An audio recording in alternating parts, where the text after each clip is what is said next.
Well, speaking of money, what better swindle than rock and roll? This is the man who managed the Yardbirds of Japan, Wham, Simon Napier-Bell. Hi, Hi. So, Si, are you basically out for money, or are you out for art? Fun. Just fun? Just fun. Are you typical rock and roll, or are we going to have an interesting conversation? What's typical rock and roll? What does money mean to you? Let's get heavy now. Fun. It just means you can do what you want when you want. Do you feel any responsibility to the public, or? As much as they feel towards themselves, no more. So tell us about, like, you're one of the very few last managers left who are alive, like Brian Epstein. They've all So what's your one secret? Of the old what's managers. your beauty secret? Old, don't you? Beauty secret? Well, you had me in the makeup room for 10 minutes. That's the You should have seen what walked in here tonight. And that was her.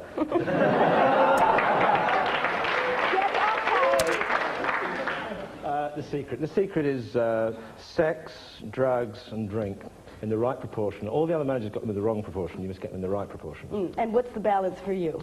100% of all of them. Right. Is there anybody who's interesting that's a rock star? Really interesting as a human being? No, the main thing which is interesting... What's interesting is what they do with themselves, not what they are underneath. If they were interesting to start with, would they bother to change themselves into a rock star?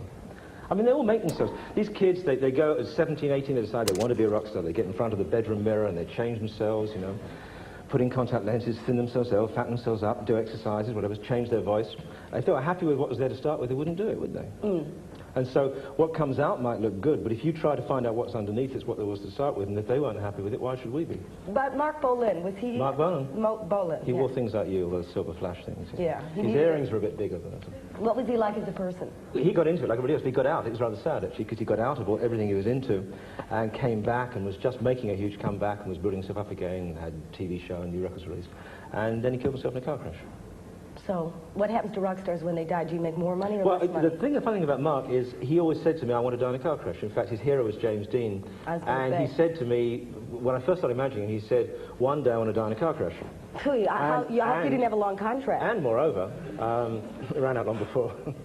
And moreover, he said, a Porsche wouldn't be right for me because I'm just a little chap. A Mini would be better. That's what happened, but he said it 10 years earlier. Really? Do rock stars make more money after they're dead? Not personally, but did Janis Joplin's records go up?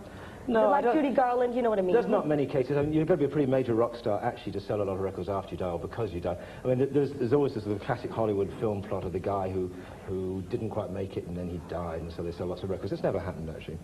Only major stars go on selling records after they die. I think Jim Reeves may have sold more records after he died than before. But he sold a lot before as well. I just want to introduce you now to somebody who's also in your business, coincidentally.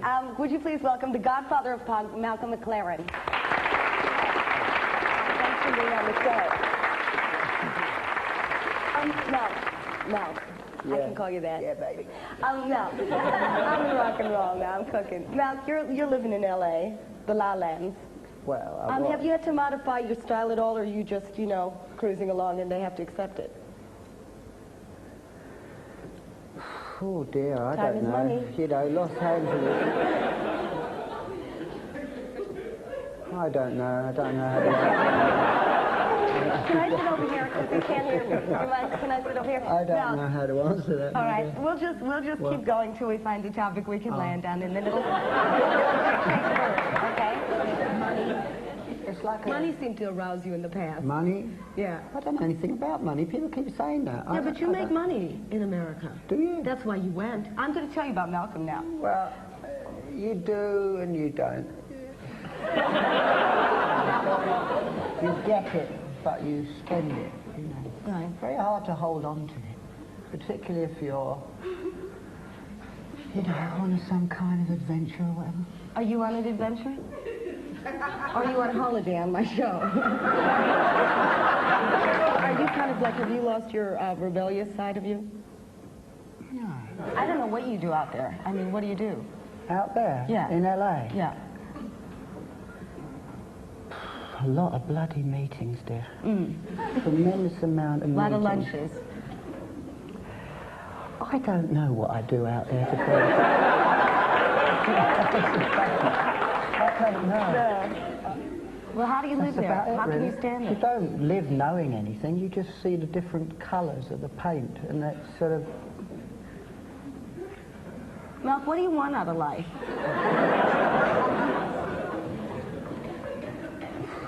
I don't know. I think that what I want, just to keep having an idea, you know. Just have a good idea. What has LA done to you?